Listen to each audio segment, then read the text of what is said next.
Bridie wants a coffee. Over the hill and far away, young Bridie Winkler had made her way back inside the mess hall. She had resumed her seat and was savouring pouring a fresh hot cup of coffee, for which she was yet to taste, though not before gathering a fresh plate of delicacies when she was interrupted by a very loud horn blowing. This took the girl unawares, and again she spilled her coffee over her clothing and dropped the plate of delights. And she jumped back with a yelp. All of the people in the mess hall had run past her without giving her a second glance, and she stood bewildered as she looked around the place. Pots still boiled on the stove, and taps were running, and the kettles whistled, but not one person seemed bothered by this but herself, for she was not used to seeing such a cacophony of mess left unattended at home for any reason in the world. She watched as every person rushed to stand outside the mess hall until only one sprightly little old lady was left standing to Bridie's right, and she watched as the little old lady clicked her fingers 3 times.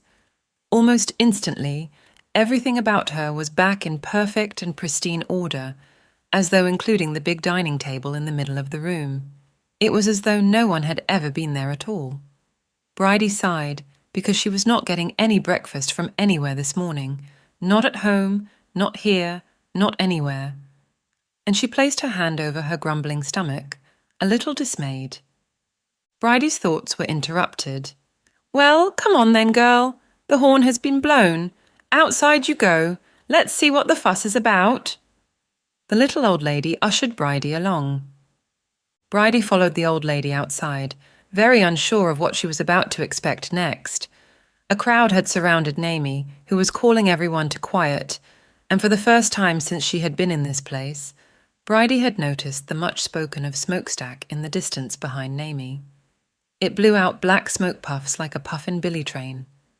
It could still be made out, even though it was so far in the distance. She noted how faint it was to see, except for the perfect blue sky around her. She was so enthralled by what was going on around her, she had not taken in a word of what Naeme had said, until she heard someone say, "That's what we got the curly-haired fire girl for, innit?" The crowd turned to Bridie, who for countless times that day stood wide-eyed and bewildered. She said nothing, just waited for what was to come next. "Maybe I am learning lesson 2 after all."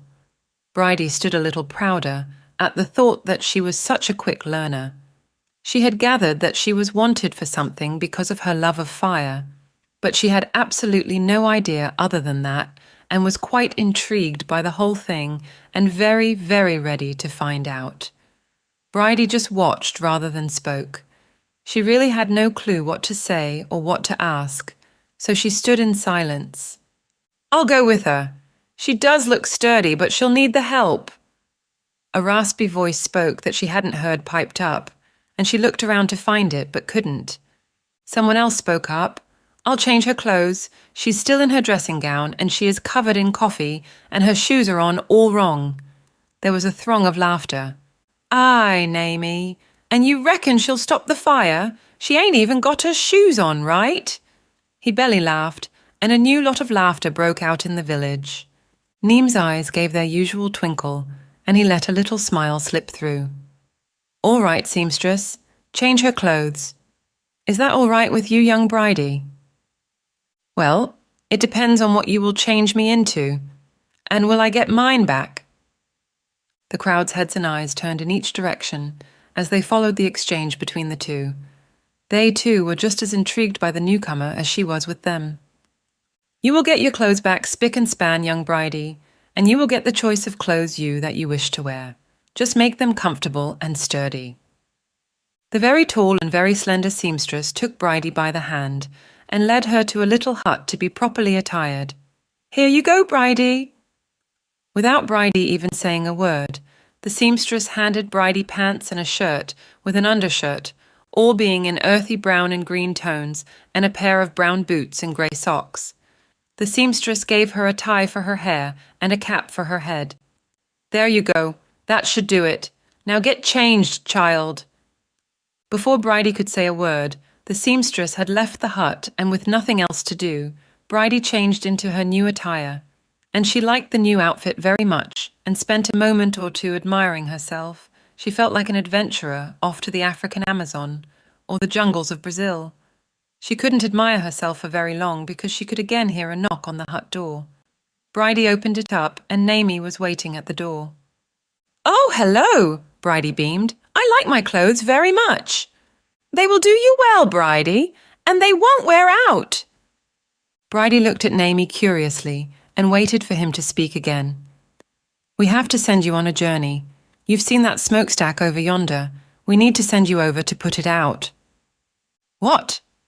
"You have the power to command the fire to be put out, Bridie, and once you do, all the power of the Badlands ceases. There is a power that wants to rule all of the lands and then wants to take over your plane and rule your earth. If this fire can be extinguished, all of the energy and power is taken from Hindra and his darkness." "What will happen if this Hindra takes over?" "Nothing good and nothing you need to know if it comes to all that.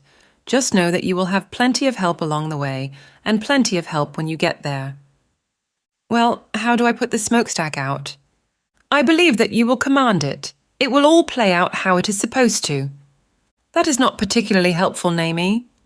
It is driven and created by force and not by might, young Bridie. Though we are not sure how ourselves, it seems to us to be some kind of communication vessel, and we do know from legends passed down that when the smokestack burns, there is much trouble afoot, and we have never seen this kind of trouble to do with the smokestack in Alaysia in a very, very long time, and I have been around a long, long while. There is a different kind of trouble afoot." "You are not giving me much confidence about the whole thing. I barely know where I am going or how to get there, and I don't even know what I am to do when I arrive, nor the reasons why I am doing them. I am not even sure that I want to go at all, and to make it all worse, I am so very hungry for it." "Well, let us get you fed first." Naeme placed his hand on Bridie's shoulder and led her back to the hut that held all of those goodies. He laid out delicacies before Bridie, and as she got her fill, he regaled her with stories of adventures gone by people from her world who could control elements and the wars that they had won against Alastor, the evil overlord.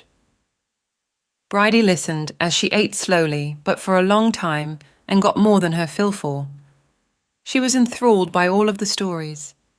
By the end of Naeme's storytelling, and with a very full tummy, Bridie could not wait for her adventure to begin, and then remembered her family back home, and they would certainly be wondering where she was.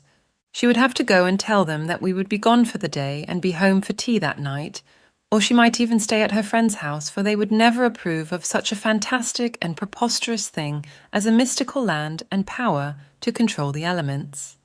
Naeme acknowledged this and opened a portal before her, and through it she stepped back to her very own woodshed.